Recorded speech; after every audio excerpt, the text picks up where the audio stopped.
mesmo. Tá? Então, queria cumprimentar aqui o governador, eu não sei se ele já está conectado, eu não vejo ele aqui na tela, né, Dietmar?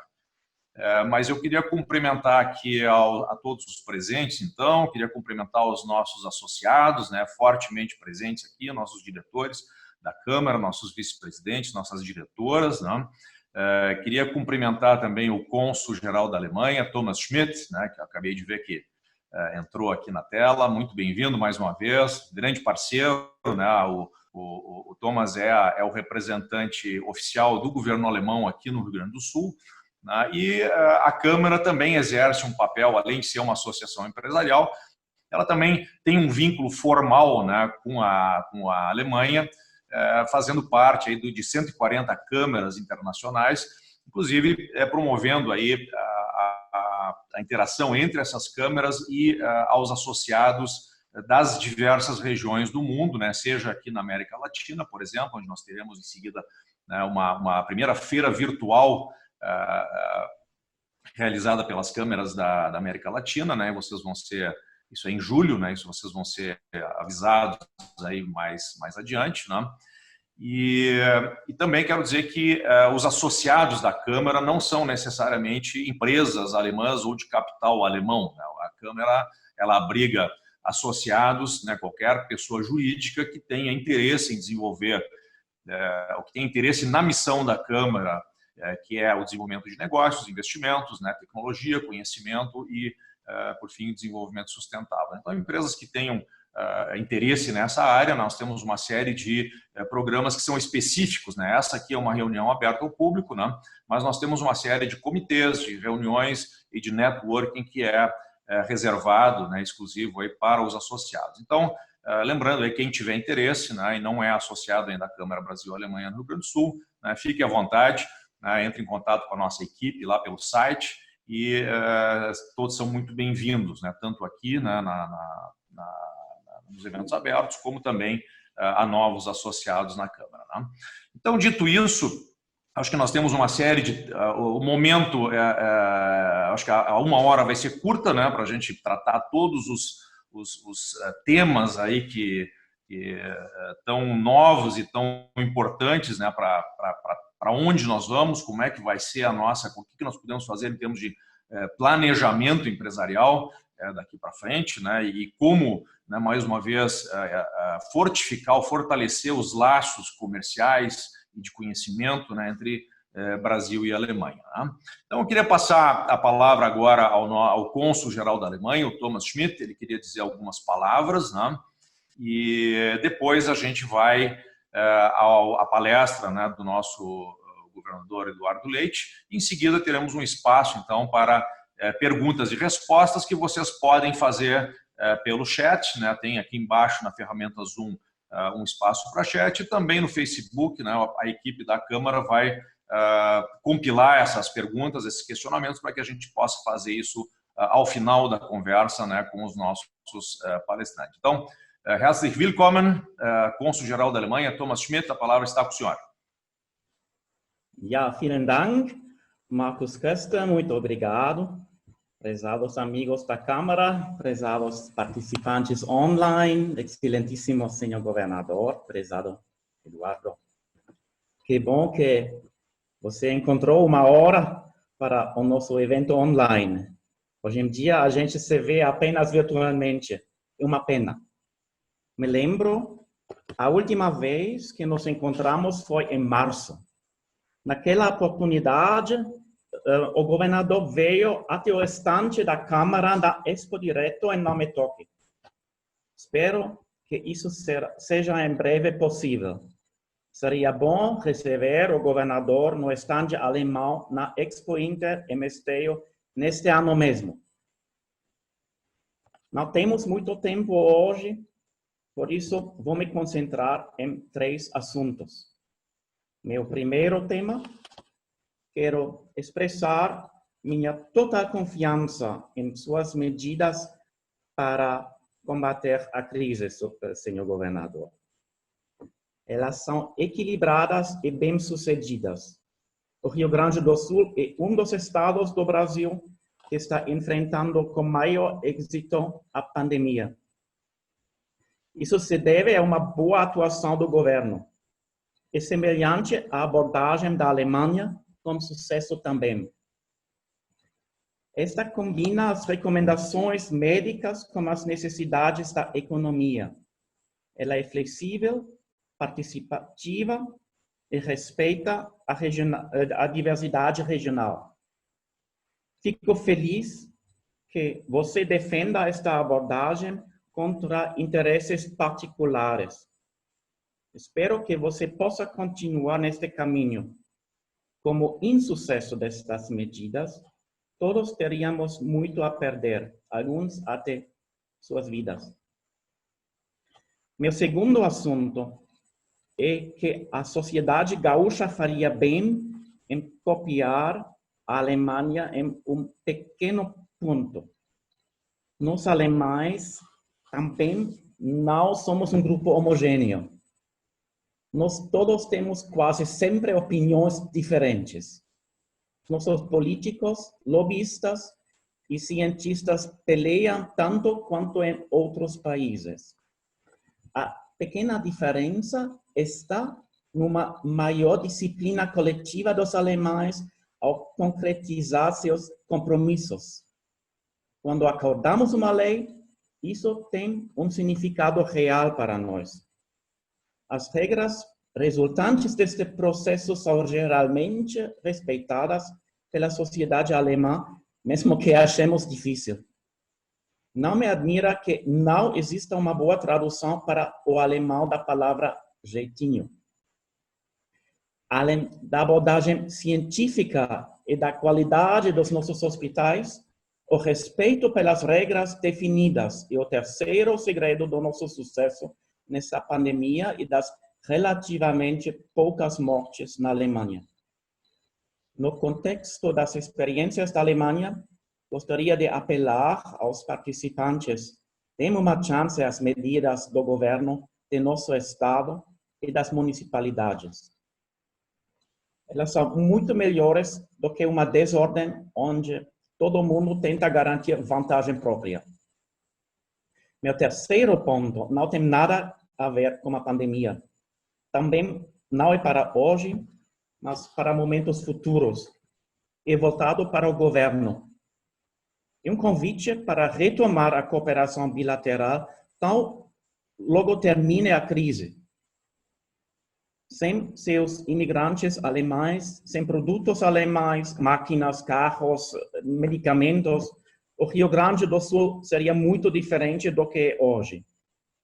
A Alemanha é um mercado importante para empresas gaúchas. É uma fonte-chave de investimento estrangeiro. Nossas universidades trabalham em conjunto. Empresários gaúchos são visitantes regulares de nossas feiras.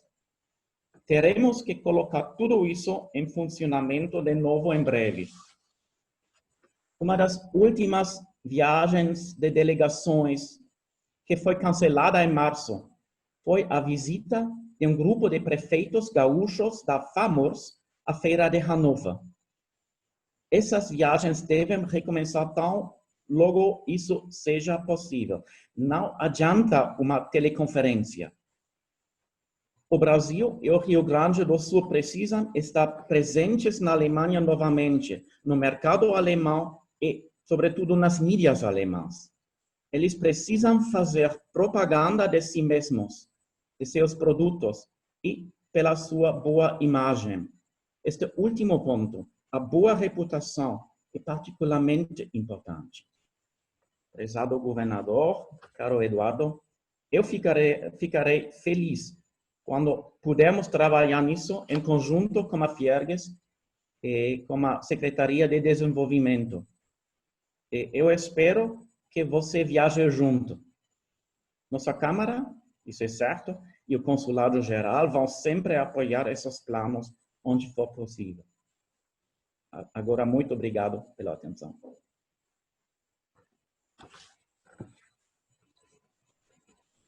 Muito obrigado, Thomas. O governador está acompanhando aqui, mas ele está com dificuldade técnica para se comunicar, para se cadastrar aqui como palestrante, né? Então, nós vamos Isso deve levar mais uns 2 minutinhos aqui. Nesse meio tempo, Thomas, você poderia nos dar uma ideia de como é que está hoje esse tema da pandemia? Porque, lembrando assim, a Europa ela está cronologicamente à nossa frente, né, onde essa crise ela bateu primeiro, né, então acho que seria uma diferença de talvez uns 30 dias, né?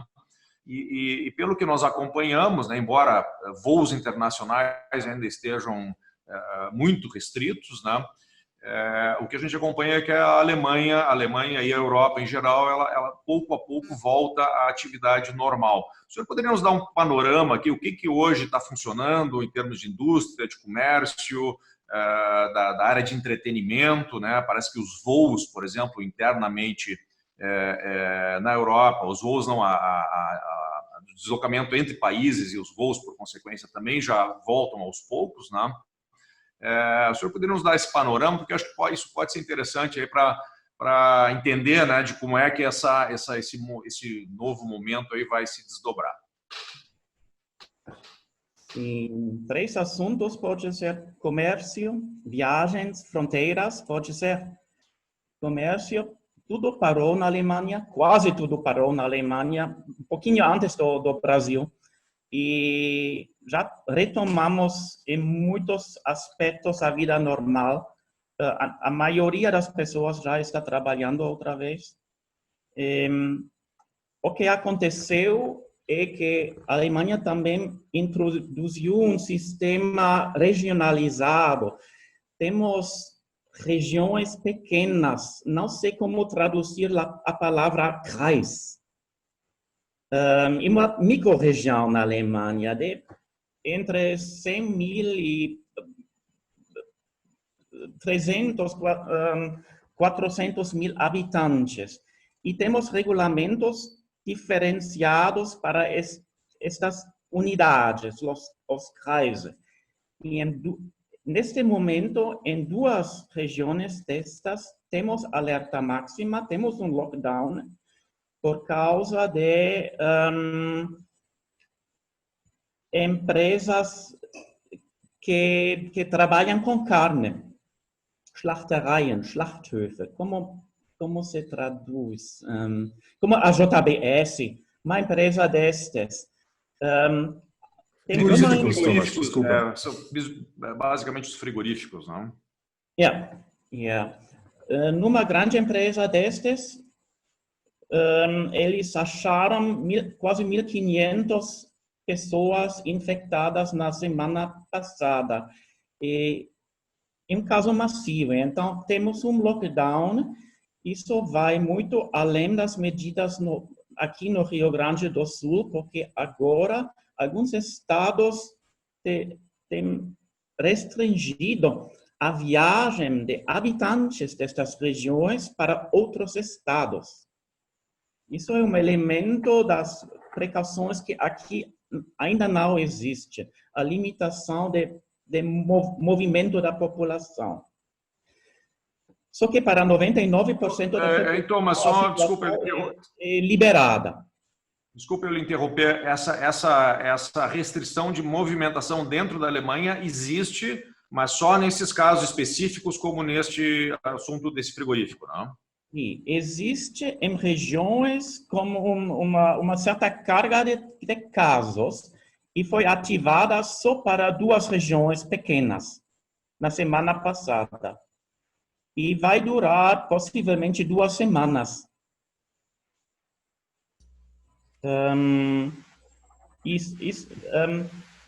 Mais um assunto que poderia ser interessante para vocês é a situação das viagens. Dentro da Europa, agora é possível viajar entre... Bom, a Alemanha liberou a viagem para todos os membros da União Europeia, com exceção de Portugal, Finlândia e Suécia, acho. São as 3. E os primeiros turistas já voltaram para as Islas Espanholas da Alemanha. Então, estamos movimentando devagar agora e chegamos a uma situação de livre movimento dentro da União Europeia. Enquanto ao Brasil, isso infelizmente não é o caso. A entrada de brasileiros ainda está restringida, com exceção de pessoas com residência na Alemanha.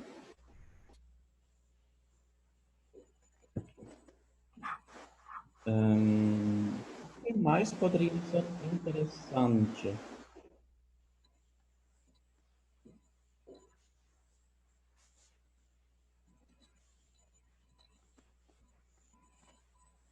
Me parece que agora temos... Estamos conectando aqui. Eu queria pedir... Não, sim, Thomas. Apareceu o governador agora. Deu certo. Estava tentando conectar e estava dizendo, já tem 100 participantes, o senhor não está autorizado a participar. Bom, tá bem, então. Não, mas governador, aí foi uma falha técnica. Bom dia, governador Eduardo Leite, muito bem-vindo aqui à nossa reunião almoço virtual. Infelizmente, não temos o almoço real para lhe oferecer. Cobrarei, mas nós já começamos aqui, governador, nós estávamos com um probleminha técnico aí, muito obrigado aí pela presença, né? O cônsul estava acabando de fazer aqui um apanhado geral aí de como é que está essa situação toda da pandemia na Alemanha, né? Porque a Alemanha está aí uns 30 dias à nossa frente, né? E ele vinha também fazendo aí uma comparação dos procedimentos adotados na Alemanha e, né, alguma semelhança que guarda aqui ao Rio Grande do Sul e a relativa, né? Porque esse é um assunto muito delicado, né? Mas assim ao relativo sucesso, né? Porque quando as pessoas aí estão doentes, têm óbitos, é difícil falar em sucesso, né? Mas enfim, né? A gente tem tido um resultado aí interessante ou melhor, né? Do que outras regiões do mundo, né? E isso talvez graças aí a duas questões, que é a competência médica de excelência que a gente tem aqui na região metropolitana e no estado, né? E também as ações antecipadas e no momento correto, né? Às vezes duras, às vezes impopulares, né, governador? Mas que não adianta, né? Se a gente tiver aí uma situação de óbitos a toda parte, um caos no sistema de saúde, com certeza a economia também não vai funcionar neste ambiente, né?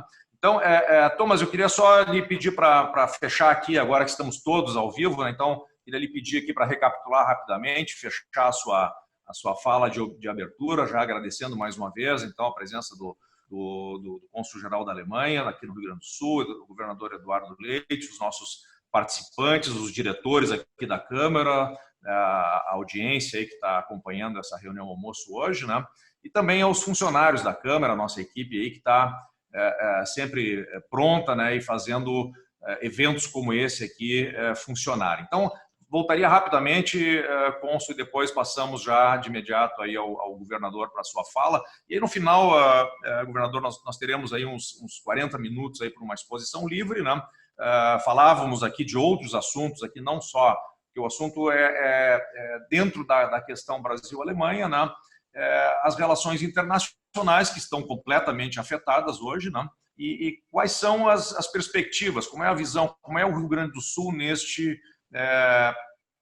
neste novo ambiente aí internacional que está se construindo, e que, na verdade, nós temos muito mais perguntas do que respostas, né? Eu acredito que o senhor também tenha muitas perguntas, né? E talvez nem todas ou poucas respostas, mas, de qualquer maneira, tem uma visão totalmente privilegiada aí de como é que esses fatos estão se desdobrando, né? Também lembramos aqui um evento importante ontem, né, governador, que é o Marco Legal de Saneamento, né? E que é uma área que também a relação Brasil-Alemanha é de destaque, né? A Alemanha, nesse aspecto, ela funciona até como uma referência, um país que já teve altíssimos graus de poluição, né, e de contaminação, e que hoje, né, é quase uma paranoia nacional na Alemanha essa questão da preservação ambiental, né, e da recuperação, né, dos rios, né? Claro, Já existe uma universalização da questão do saneamento há bastante tempo, né? Mas sem dúvida, né, esse marco ele traz aí oportunidades, primeiro para melhorar a qualidade de vida da população brasileira, mas também isso é uma agenda de negócios, de investimentos, de tecnologia, de conhecimento, né? E reforçando aqui que este era agora impedidos, né, de fazer a missão, né, governador, mas este é um dos temas, né, que nós gostaríamos de pautar na missão, né, do Rio Grande do Sul para a Alemanha quando for possível, né? Então, Thomas Schmidt, por favor, faça seu fechamento, aí depois a gente volta com o governador. Sim, eu estava falando sobre... Agora voltei. Estava falando um pouquinho sobre a crise, claro, e não quero repetir o que você já sabe muito bem. Quero repetir o nosso pedido, a nossa sugestão, que temos que retomar a cooperação bilateral enquanto for possível. Que o Brasil e também o Rio Grande do Sul tem que estar fisicamente presente na Europa, na Alemanha, tem que trabalhar na sua imagem. E eu acho que o melhor seria fazê-lo como uma viagem, como uma delegação organizada pela Fiergues, a Secretaria de Desenvolvimento, e a Câmara. Claro, isso não é para hoje, não é para amanhã, só que eu acho que deveria ser uma prioridade para o tempo depois da crise. Obrigado mais uma vez, então, cônsul-geral da Alemanha no Rio Grande do Sul, Thomas Schmidt, né? Então, passamos a palavra agora ao governador do estado do Rio Grande do Sul, o senhor Eduardo Leite, né? Para uma fala inicial sobre a atual situação, as perspectivas aqui no estado, né? A sua visão do presente e do futuro, né? E depois a gente vai ter ainda uma rápida sessão aí de perguntas, né? Que serão organizadas aí pela equipe da Câmara, né? E a gente vai colocar aí dentro do tempo possível, né? Então tá, muito bom dia, obrigado pela presença, governador Eduardo Leite. Obrigado, Marcos, obrigado aqui ao Thomas Schmidt também, pedir desculpa a ele, a gente está fazendo tudo digitalmente, virtualmente, mas tem pessoas como o Thomas Schmidt que ainda se botam gravata, terno e gravata pelo virtual. Eu uso esse momento de distanciamento também para poder afrouxar aqui as regras do vestuário também um pouco. Mas brincadeiras à parte, lamentar também aqui, me pedir desculpa pelo atraso, né? A gente estava em reunião de gabinete de crise e a pauta acabou se estendendo, e depois ainda tivemos as dificuldades técnicas aqui para abrir para poder entrar no webinar. Por isso eu vou fazer uma abordagem inicial um pouco mais enxuta e priorizar as perguntas que possam vir aqui. A questão, embora a nossa pauta se debruce um pouco mais sobre o tema econômico, do ponto de vista econômico, acho que é inevitável aproveitarmos esse momento para reforçar, diante de um público qualificado que a gente tem aqui, a necessidade dessa compatibilização entre preservação à saúde e à vida, né, cuidado com a vida das pessoas, e o melhor equilíbrio com a atividade econômica, que é o que se propõe o nosso modelo do distanciamento controlado, que é uma boa referência, um bom modelo consistente, e é para isso importante lembrar o que nós vivenciamos há 3 meses atrás, quando começamos a experimentar o distanciamento, né, a ter o distanciamento social se aplicando em virtude do que começávamos a observar de casos no Brasil e no Rio Grande do Sul, que eram, naquele momento, o distanciamento, vamos chamar assim, de um distanciamento ampliado. O Estado parou em todas as áreas, em todo o Estado, né, e durante o tempo todo parecia pouco razoável que você mantivesse um nível de restrição de atividades daquela forma, porque o Estado não tinha condições uniformes de disseminação do vírus, e nem são todas as atividades também as que mais apresentam riscos. mas naquele momento, diante do que acontecia no mundo, na Europa, nos Estados Unidos e, claro, depois do episódio da China, com muito receio, né, as próprias pessoas foram tomando providências de parar. Houve uma comoção geral, universidades, escolas, entidades diversas começaram a parar e o governo então toma a providência de estabelecer então as restrições até para manter o controle, né, desta situação, e se estabelece ali aquele distanciamento naquela forma. E vamos trabalhando desde o primeiro momento para termos dados e informações que nos permitissem, como eu uso a expressão, ter o dedo no pulso para monitorar constantemente e agir de uma forma mais racional e equilibrada, com o distanciamento no local que fosse necessário, no momento em que fosse necessário e na proporção.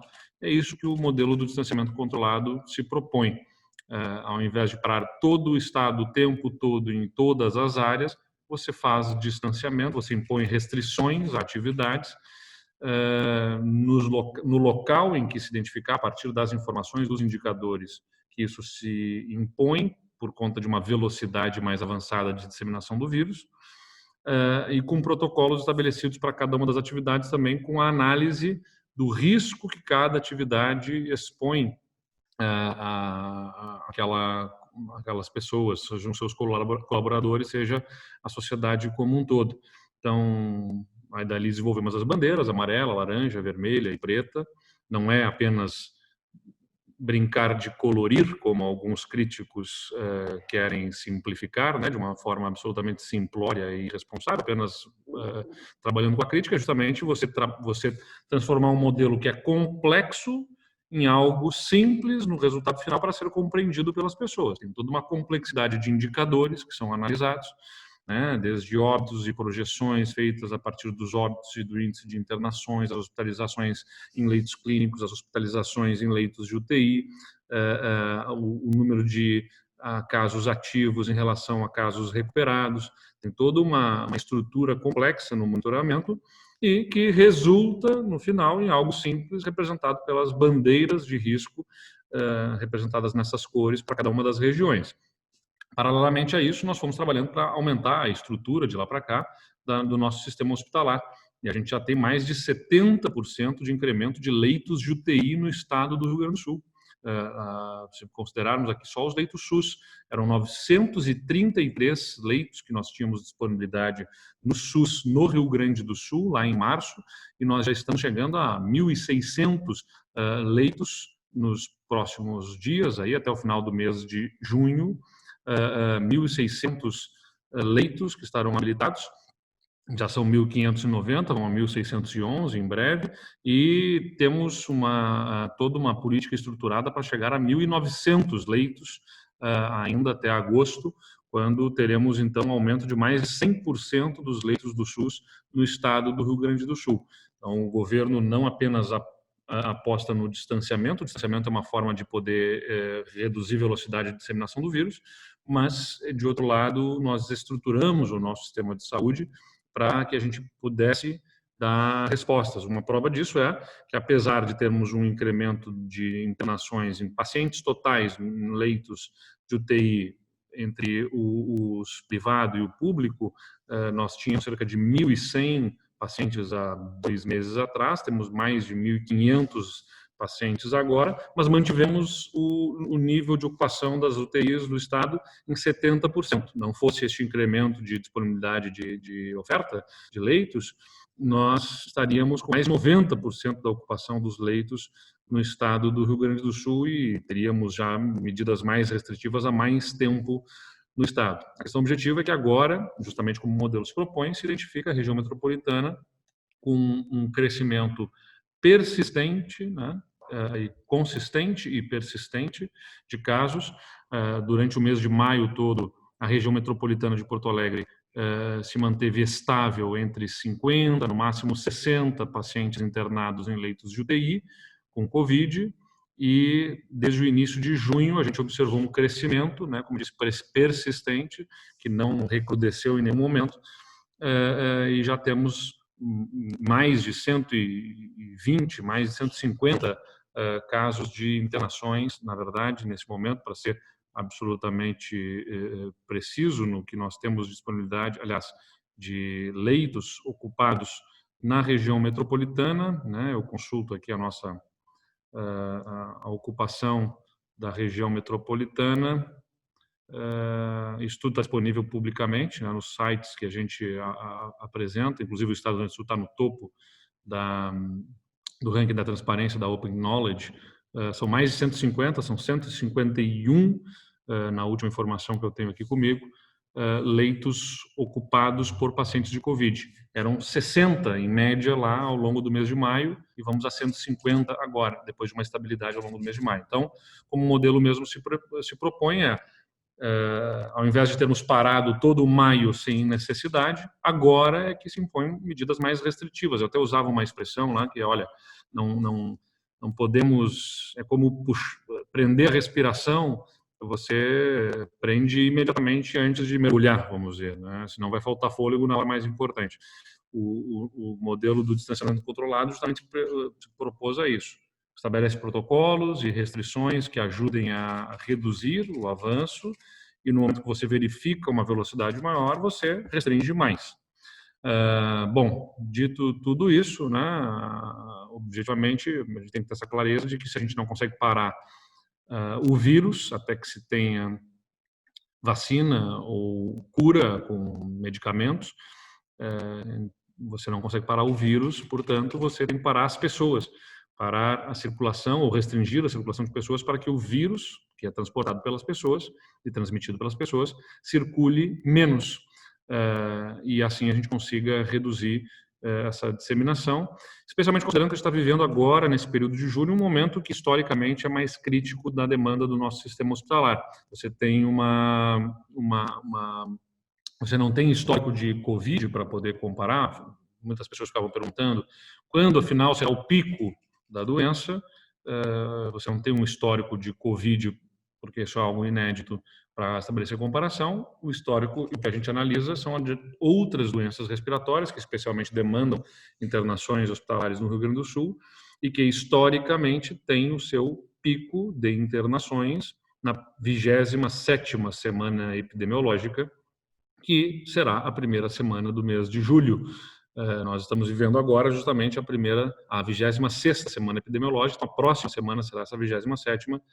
Historicamente, depois desse período, você tem um recrudescimento de internações por doenças respiratórias. Agora, é evidente que, fruto do próprio distanciamento, isso pode estar deslocado, tá? Alterado, na medida em que, com o distanciamento que se impõe, que as pessoas, com o cuidado das pessoas, você teve uma menor circulação também de outros vírus, né? Não foi apenas o coronavírus que deixou de circular, foram outros vírus. Algumas notícias que nós temos aí de indústria farmacêutica e de distribuidoras de medicamentos dão conta de cerca de 30% de redução de vendas de antigripais e mais 60% de redução de vendas de antibióticos para doenças respiratórias. Isso é sintoma aí de que, de fato, circulam menos os outros vírus, porque as pessoas estão se cuidando mais. Isso se observou também lá no episódio da H1N1, em 2009, quando, por também recomendações de melhores hábitos de higiene e de etiqueta respiratória, se reduziu outras doenças, a disseminação de outras doenças infecciosas no estado, por melhoria de hábitos de higiene da população. Então, isso também, se tem algum legado positivo que se possa observar aqui, um deles seria este, né? O maior cuidado que as pessoas estabelecem de higiene ajudará a reduzir outras doenças que circulam na nossa população.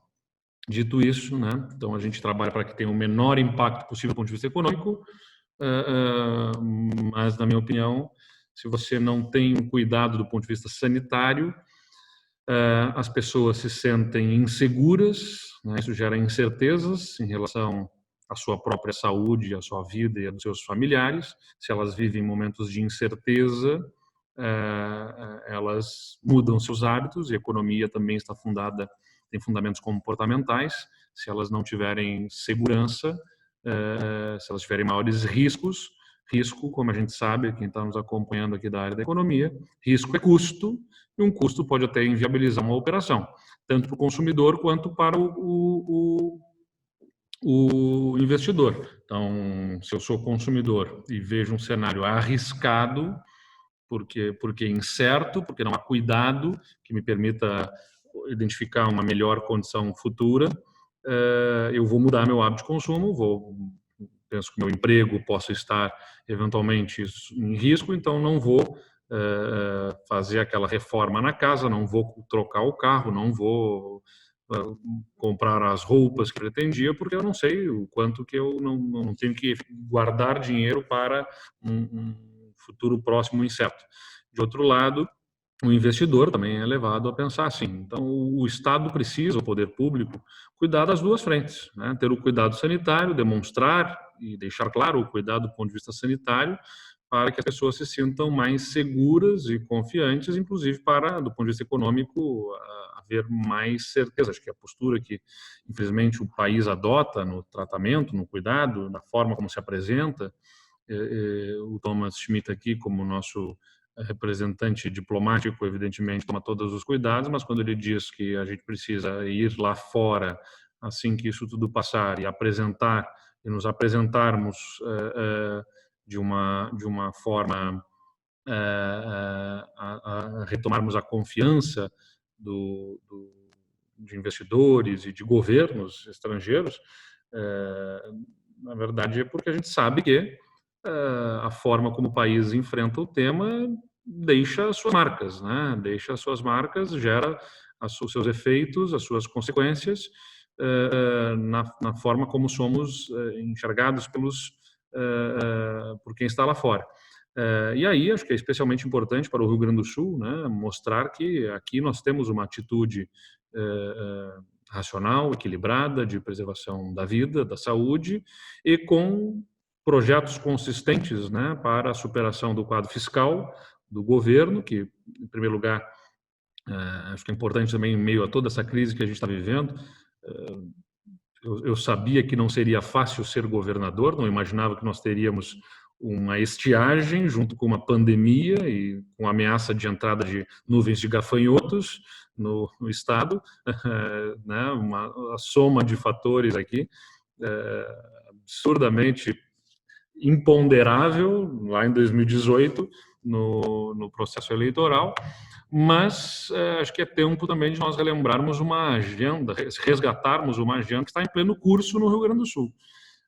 E que bom que avançou rapidamente no primeiro ano e meio de governo, que foram as reformas, né, as privatizações encaminhadas. Nós aprovamos no ano passado, no primeiro semestre, a privatização da CE, da CRM, da Sulgás. Todos esses processos de negócios estão em andamento, contratados com o BNDES, e a modelagem sendo feita. Temos uma expectativa da venda da CE distribuidora e da transmissora já no final deste ano, e uma expectativa depois da venda da geradora ainda no ano que vem, no primeiro quadrimestre, a Sulgás da mesma forma. Temos concessões, estruturação de modelos de negócios para concessões rodoviárias em pleno andamento. Nós devemos ter nos próximos meses a concessão da 287, que é a rodovia que liga a região metropolitana, a partir de Itabaí até Santa Maria, no centro do estado, e estamos estruturando mais 1.000 quilômetros de concessões rodoviárias no estado do Rio Grande do Sul, todas as rodovias que são operadas pela EGR e outras rodovias estaduais nas regiões dessas rodovias acopladas, que vão para o setor privado. Fizemos neste primeiro semestre a contratação da concessão do saneamento na região metropolitana, um investimento bilionário que vai gerar milhares de empregos nas obras propriamente ditas e no médio e longo prazo, a partir da melhoria das condições sanitárias, também outros investimentos, certamente. E agora, como foi falado, tivemos a aprovação do marco regulatório do saneamento no Senado, vai para a sanção. A partir desse novo marco regulatório, a gente alinha as nossas estratégias, que já estavam nessa direção, para ampliar a participação do setor privado no saneamento básico aqui no estado do Rio Grande do Sul. Nós já estávamos trabalhando uma lógica de parcerias público-privadas em lotes no interior e, claro, à luz do novo marco regulatório, a gente realinha esta estratégia, mas segue na mesma direção, com vistas a uma participação, uma ampliação de participação do setor privado na própria companhia e através de parcerias público-privadas em saneamento, o que é, na minha visão, uma alavanca para a retomada de desenvolvimento a partir do pós-pandemia.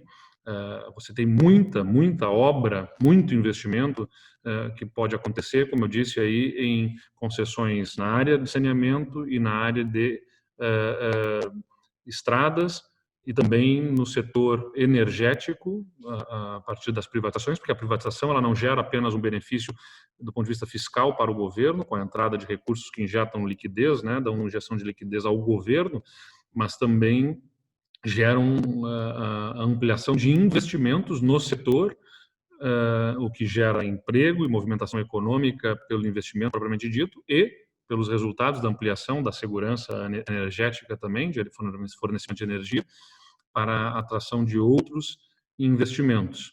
Então, o nosso tripé, que a gente já falou em outras vezes, certamente, quem está nos acompanhando aqui, de ampliação da competitividade do Estado, ele em boa parte, né, já avançou nesse primeiro período de governo, quando aprovamos privatizações, quando aprovamos concessões, quando aprovamos um novo Código de Meio Ambiente. O tripé é melhoria de condições logísticas do Estado, né, e de infraestrutura, a partir da participação do setor privado, que a gente já tratou aqui, a melhoria das condições da burocracia, e o Código de Meio Ambiente que nós promovemos a alteração, é uma prova disso, é a maior prova dessa nossa disposição de revisar processos burocráticos para não sendo leniente e não sendo menos protetor do meio ambiente, ser mais racional e equilibrado na burocracia, para que seja mais ágil a concessão de licenças e permissões para empreendimentos do ponto de vista ambiental.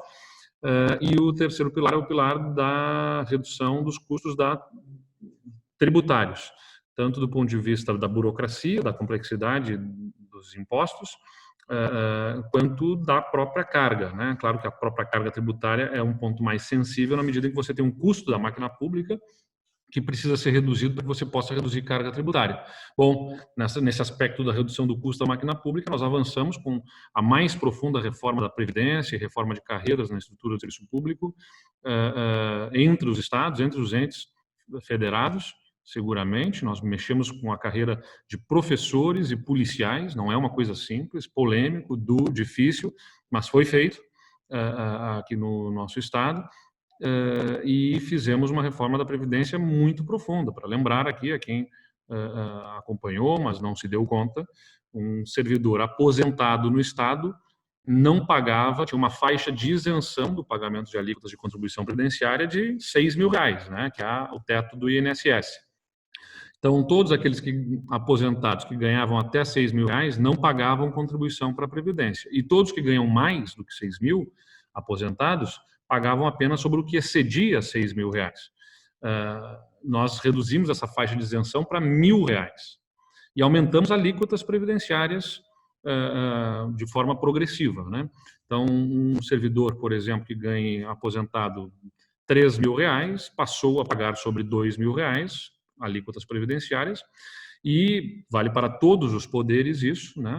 Judiciário, Legislativo, Ministério Público, Tribunal de Contas, Defensoria.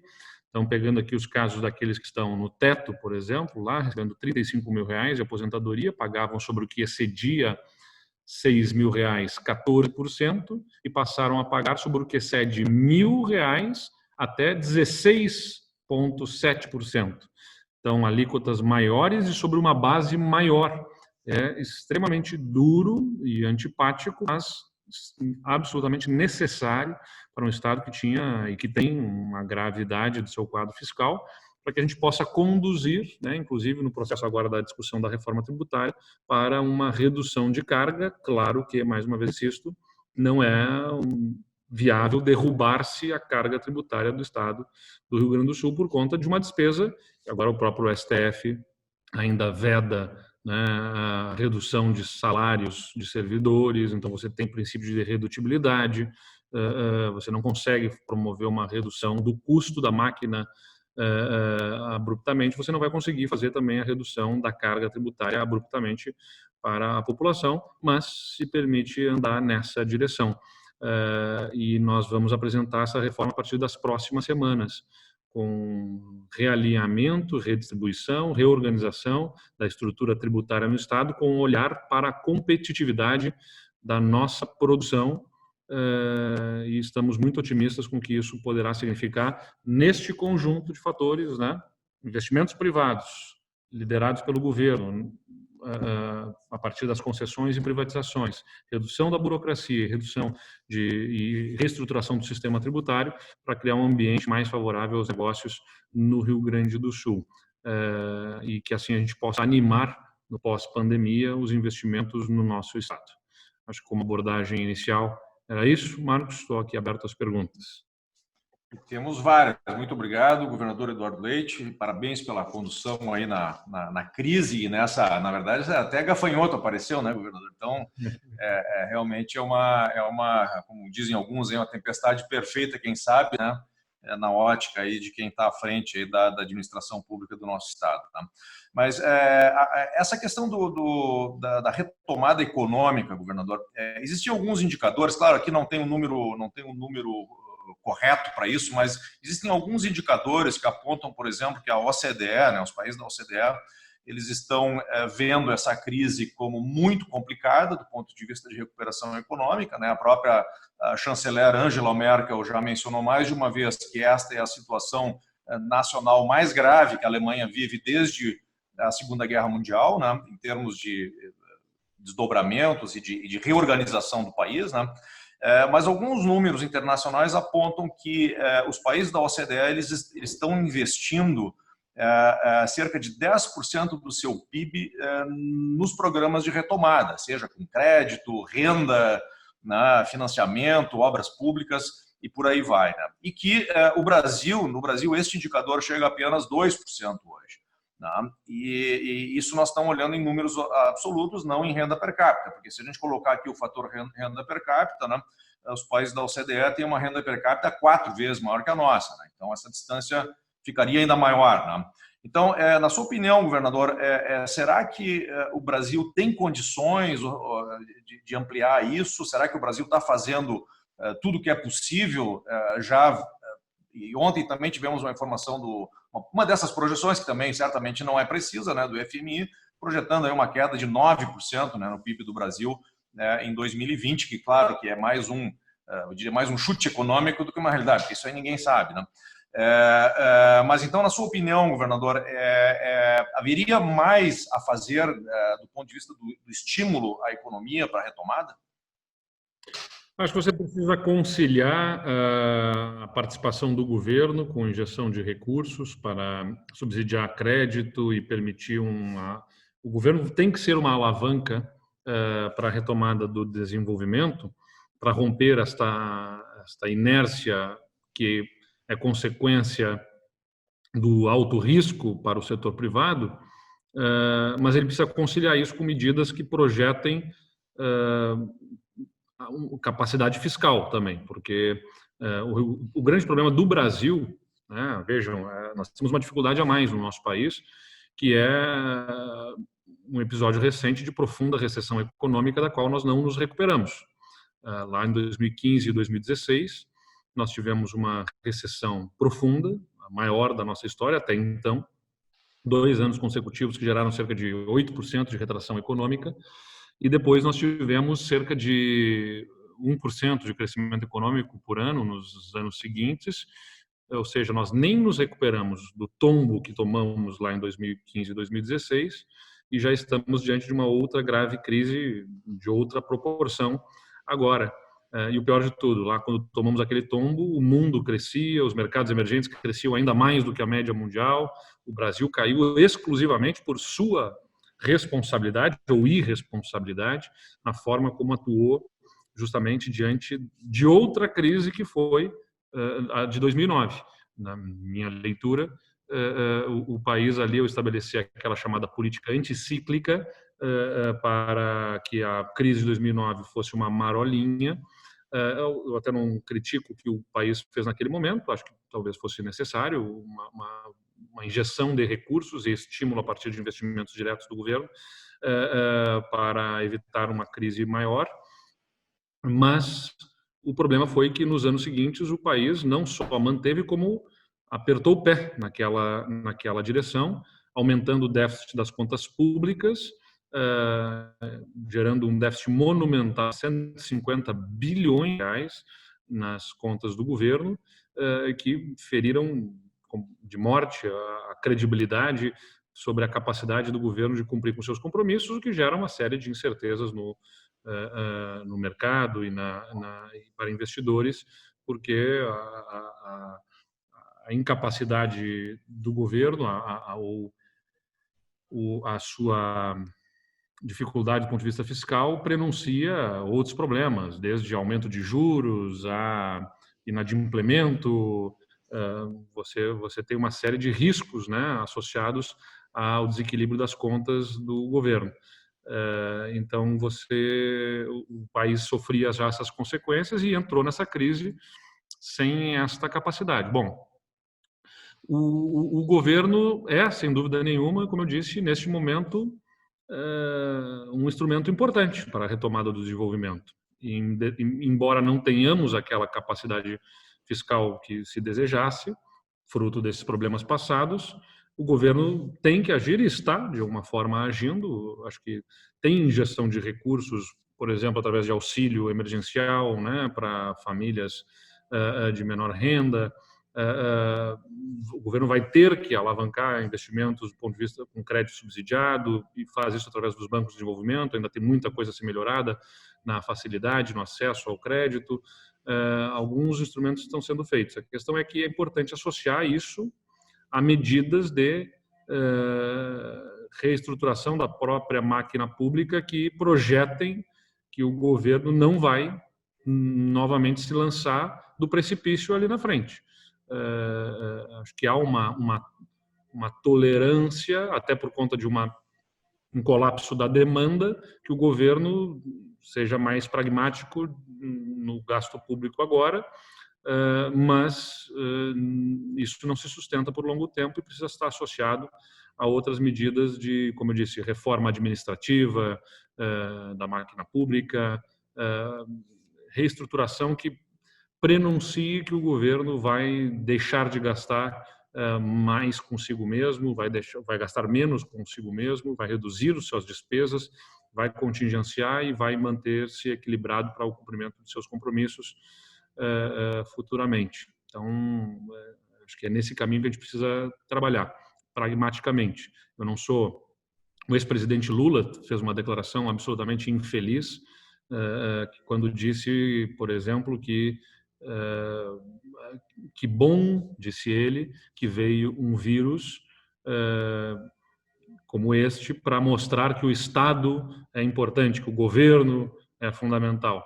É uma declaração absurdamente infeliz. Eu não acho que seja desejável e também não acho que o que o vírus mostra é que o governo, na minha visão, em momentos críticos como esse, ele é necessário o governo atuar. Ele é quem vai ter que assumir os riscos, do ponto de vista do interesse coletivo, de manutenção de uma ordem econômica que permita uma recuperação mais rápida economicamente. Mas pensar que em outros tempos, né, que este momento absolutamente excepcional justifica uma presença estatal maior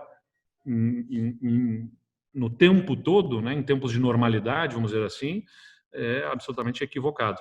Acho que o que nós precisamos fazer é ter bons marcos regulatórios e participação do setor privado com maior eficiência nos setores. Então, agora é uma questão de sermos pragmáticos. O governo entra, atua, injeta, equilibra, mas ele não pode permanecer e ele tem que buscar sempre o equilíbrio das suas contas. Obrigado, governador. Eu estou tentando compilar aqui as várias perguntas que vêm chegando aí por diversos canais, aqui inclusive pelo WhatsApp, né? Então, antes da próxima pergunta, só queria lembrar que temos hoje aqui o patrocinador master, a Steel, né, que fica aqui em São Leopoldo, na nossa cidade, e que certamente será visitada, né, na missão que queremos fazer para a Alemanha, governador. E a Steel escolheu o Brasil, né, para uma das suas 4 unidades mundiais, Estados Unidos, China, Alemanha e aqui. E aqui no Rio Grande do Sul, né? Então, inclusive, se a gente olha a balança de exportações, também é um dos maiores exportadores do Rio Grande do Sul, né? Nos componentes que fornece aí para as outras fábricas ao longo no mundo todo, né? Então, eu agradeço aqui pela Câmara o patrocínio da Steel, aqui importante para a frente aqui desse nosso evento. Também queria lembrar que no dia 23/7, né, teremos o Paulo Webel, o governador falou aqui sobre eficiência do Estado e desburocratização, né? Então, dia 23/7, teremos aqui na reunião almoço o secretário especial da desburocratização, Paulo Webel, acabou de confirmar aqui conosco essa próxima edição aqui da nossa reunião almoço. Mas, governador, queria entrar aqui também numa compilação de perguntas aqui na questão das relações internacionais. E aí eu já estenderia essa pergunta ao cônsul Thomas Schmidt. Né? O que a gente está vendo no mundo, né, são instrumentos de estímulo à economia, né? E obviamente que os países, né, os governos, né, eles vão fazer investimentos que façam movimentar a sua cadeia produtiva para resolver o seu problema local primeiro, né? Então, não faz sentido, por exemplo, o governo brasileiro fazer uma obra onde o insumo é importado neste momento, né? E todos os países estão perseguindo. Os Estados Unidos agora, por exemplo, anunciou aí um programa de trens de alta velocidade, né?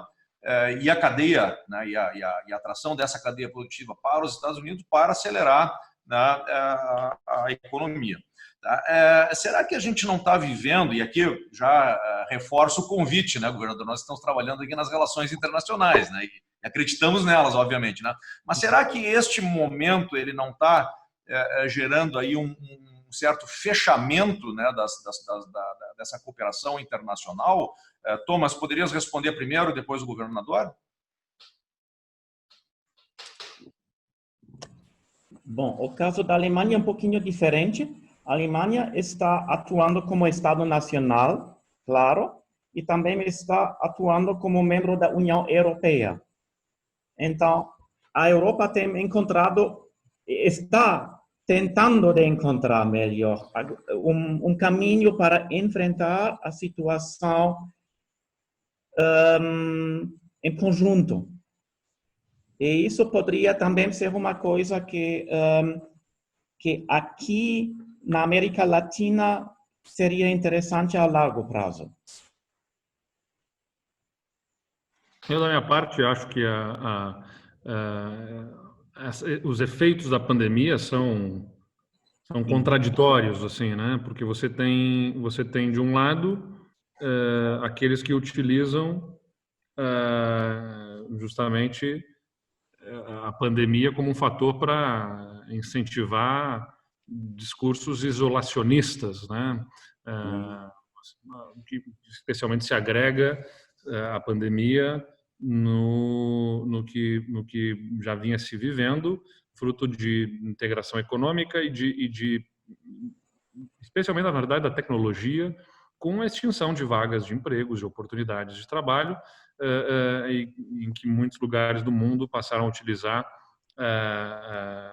Acho que o ser humano, infelizmente, ele muitas vezes tende a buscar terceirizar responsabilidades, né? Um pouco olha para si, gosta de procurar aquele ditado, né? Aquela brincadeira que faz: a culpa é minha, eu a coloco, diz a brincadeira, né? Em quem eu quiser.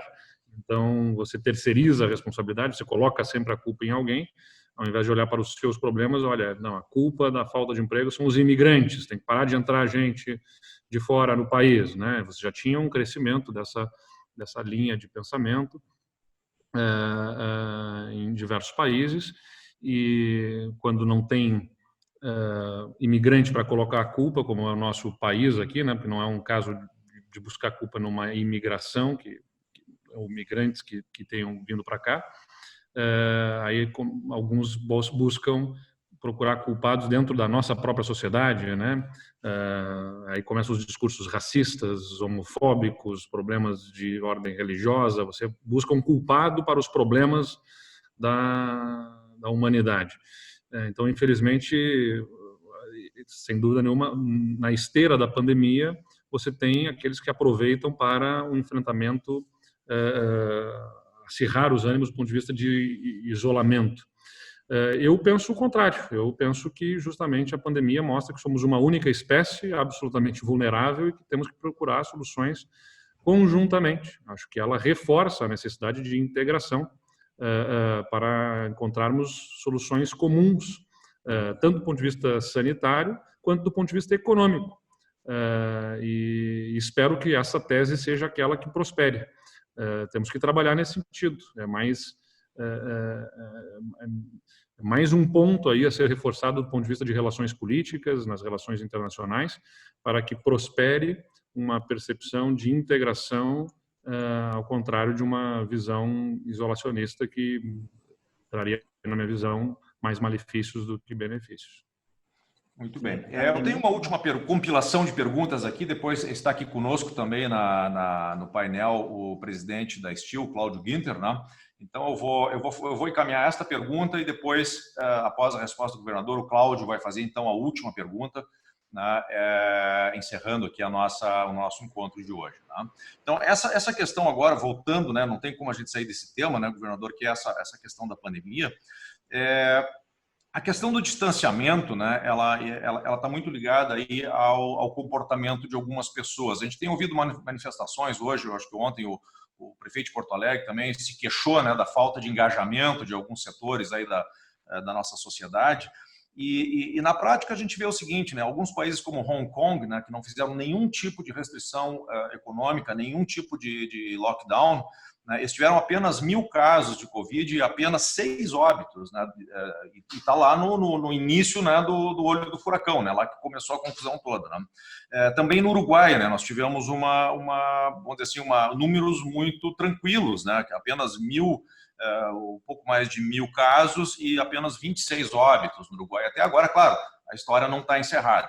E outro fenômeno que a gente verifica, né, e aí o caso da Alemanha novamente se aplica, né, é que essa pandemia, né, que é rara, que nós todos estamos aprendendo, ela em determinado momento ela se dispersa, né, ela arrefece. Né, foi o que aconteceu na Europa, e de repente o troço está no fim do mundo, né, e em algum momento de virada isso começa a voltar as relações e começa a abertura, né? Eu estava falando com um parceiro nosso em Nova York essa semana também, ele disse, olha, a gente está descobrindo aqui que lavar as mãos e usar a máscara funciona.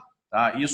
Quem fizer isso é uma pessoa que tem 70 anos, né, que estava me falando, olha, lavar as mãos e botar a máscara é uma coisa que te deixa bastante seguro. Né? Isso numa cidade que também sofreu um trauma enorme ali e agora também está nesse mesmo processo de saída.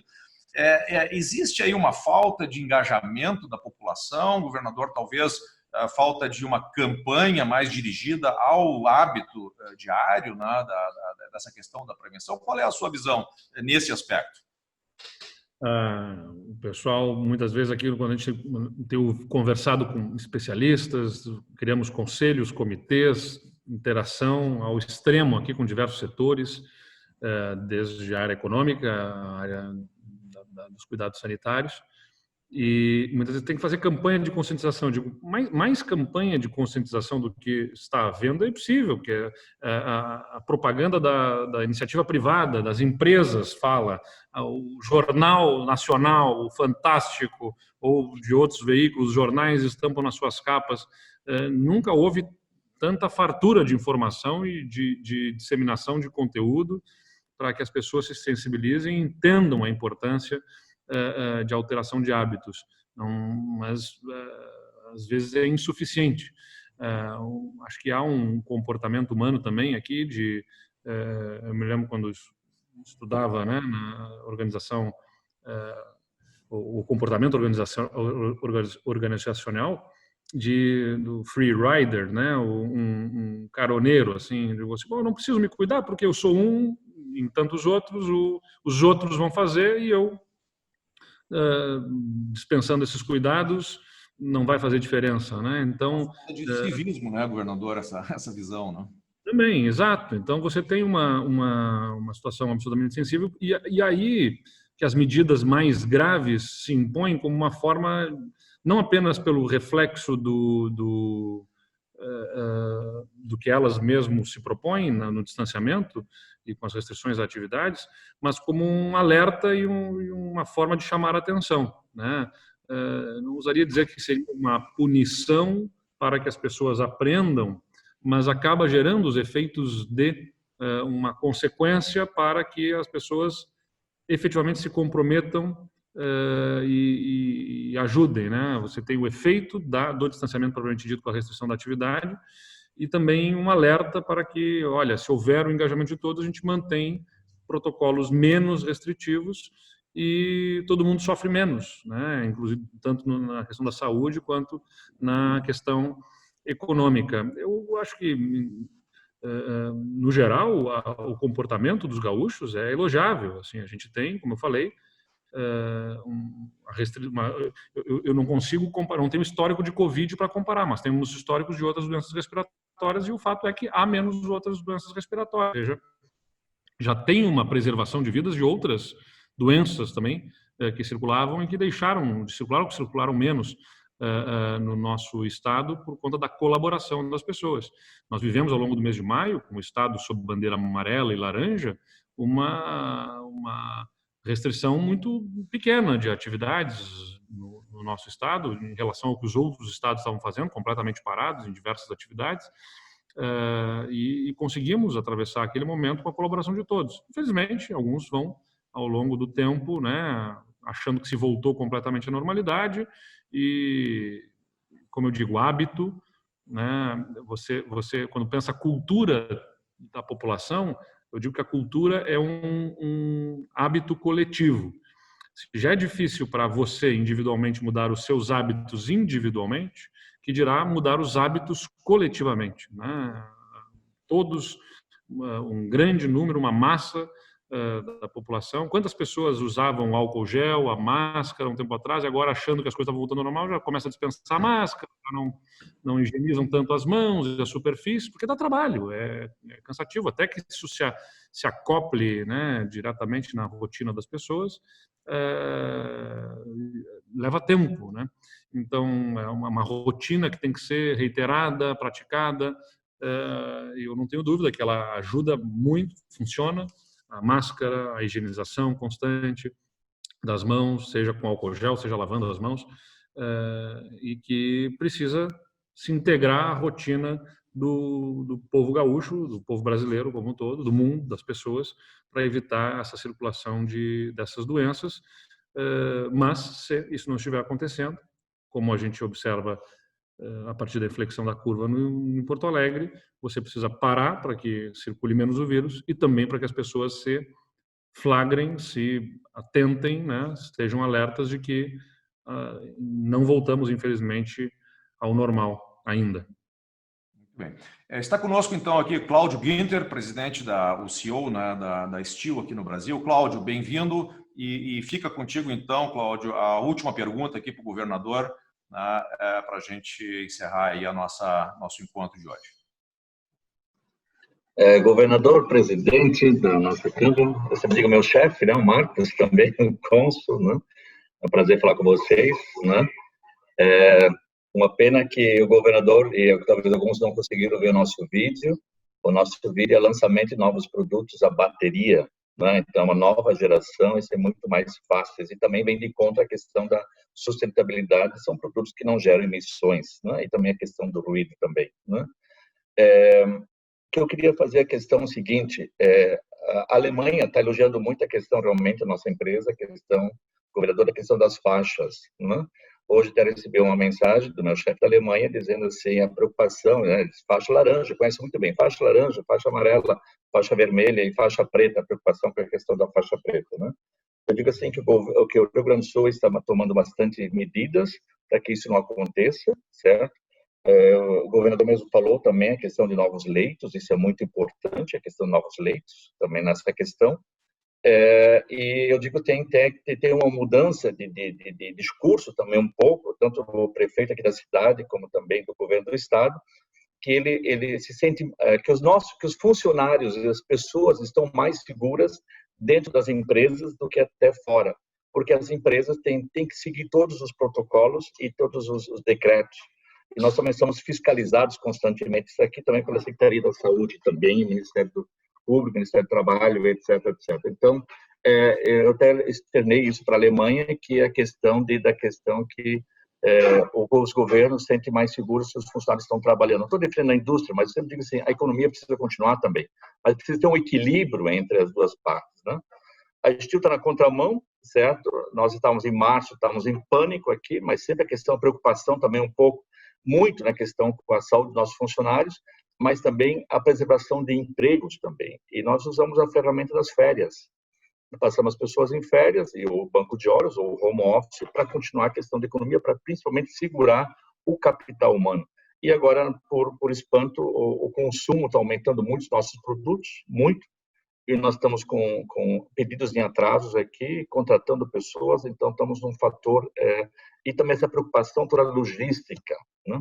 Se eu falar alguma coisa, governador, nessa parte ali, eu vi uma reportagem, acho que foi anteontem, em que você falou sobre novo modelo tributário para o pessoal de Caxias, né?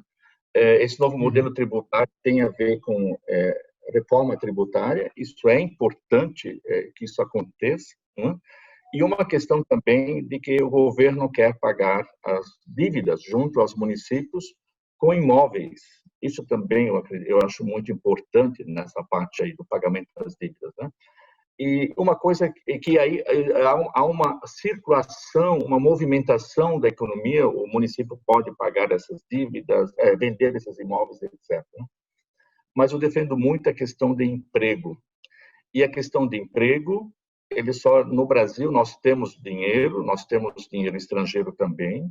Ele vai acontecer a partir do momento que tiver a questão das privatizações e questão das concessões. Você já falou de algumas privatizações, concessões, só que eu acho esse processo muito lento, essa questão. Não tem uma maneira que a gente possa acelerar essa questão das concessões e privatizações para realmente gerar empregos, movimentar a economia. E eu defendo muito sempre a tecla também na questão de investimentos em infraestrutura, principalmente a questão do Rio Grande do Sul, porque nós estamos longe de todos os outros estados e só temos um porto que muitas vezes nós sofremos, que os nossos navios passam direto, vão para a Argentina, e toda a nossa cadeia de fornecedores, que a gente ainda tem muitos importados, vai mudar. A pandemia vai fazer que a gente mude de comportamento também, toda a questão de higienização, né? Mas também a questão de nacionalização de produtos, né? Então, eu queria só um pouquinho mais a questão. O modelo tributário está difícil, não é tão fácil fazer essas mudanças todas, precisa vir alguma coisa também do governo federal, mas a questão de privatizações, concessões, eu gostaria de provocar um pouquinho mais esse assunto, como é que está junto ao Estado isso. E datas também, né? Obrigado aí pela pergunta, Cláudio. Acho que eu podia introduzir o assunto antes, mas acho que é importante aprofundar, até porque eu aposto também muito neste caminho como forma de estímulo a investimentos privados e movimentação da economia e, consequentemente, com geração de empregos no Rio Grande do Sul. A grande questão é que são modelagens complexas, né? Você vai fazer uma privatização de uma empresa como a CE, por exemplo, você tem duas companhias, uma é a CE Geração e Transmissão e uma outra a CE Distribuidora de Energia, com passivos que têm que ser identificados, né, para os quais há que se fazer todo o processo do due diligence, com o levantamento de todos os passivos, a resolução ao máximo desses passivos antes de um processo de privatização, como forma de fazer apropriar para o Estado o melhor resultado.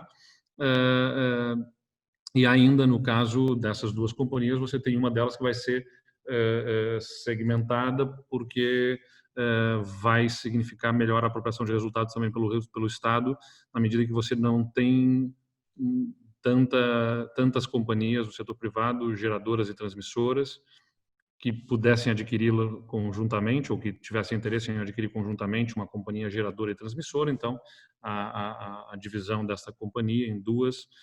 Então, são processos que levam tempo, né? A mesma questão na questão das rodovias, né? Como elas envolvem estruturação de negócios, de levantamento de fluxos, demandas, o índice de veículos, né? O VDM, que é os veículos diários médios que passam pelas praças de pedágio, até como nós temos a EGR, vamos fazer a concessão das rodovias que estão hoje concedidas para a nossa empresa Gaúcha de Rodovias. Você até consegue estruturar mais rápido. Nós entendemos aí que conseguimos lançar as licitações dessas que o nosso governo está tomando providências já no ano que vem, no primeiro semestre do próximo ano, mas aquelas que vinham com uma discussão anterior, a gente consegue lançar ainda neste ano, agora neste segundo semestre de 2020.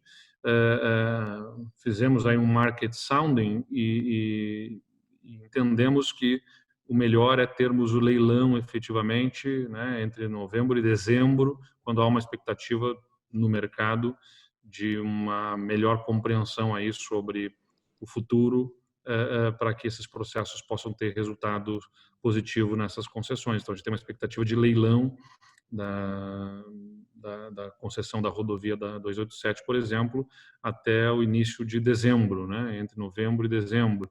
Então, o processo, a pandemia também acabam afetando, vamos dizer, o ambiente para que esses possam efetivamente acontecer.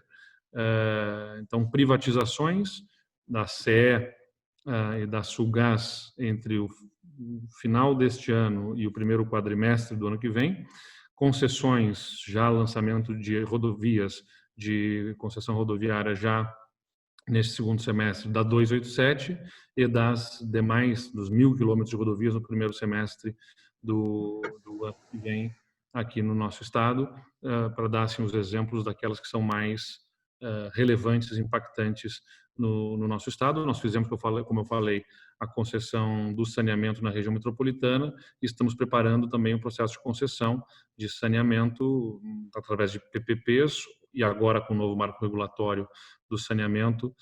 Nós já temos tudo isso contratado com o BNDES também, que é o banco que faz o processo de estruturação, ele estrutura e contrata também consultorias técnicas especializadas que dão suporte para a modelagem desses negócios, para a concessão do saneamento, o que a gente espera poder fazer em lotes para o interior também, ainda até o final deste ano e início do próximo ano. Então, eu diria que o final deste ano e o início do próximo serão aqueles em que vamos ter, temos estruturado modelos de negócio, um maior volume de projetos efetivamente lançados ao mercado em leilões, em licitações que vão ser levadas adiante para viabilizar investimentos privados. Obrigado, governador. Obrigado, Cláudio. Thomas, eu acho que o cônsul queria fazer mais um último comentário antes do encerramento.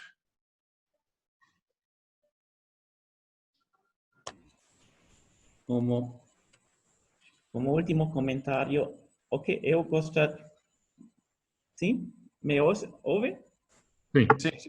Ok. Como último comentário, gostaria de reiterar a nossa confiança nas medidas de combater esta pandemia aqui no estado.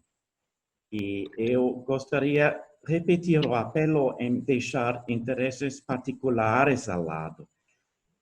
Você ainda não estava dentro da conversa, eu estava explicando que a grande vantagem da Alemanha é que, uma vez que o nosso sistema decide algo, o sistema respeita as regras que foram passadas.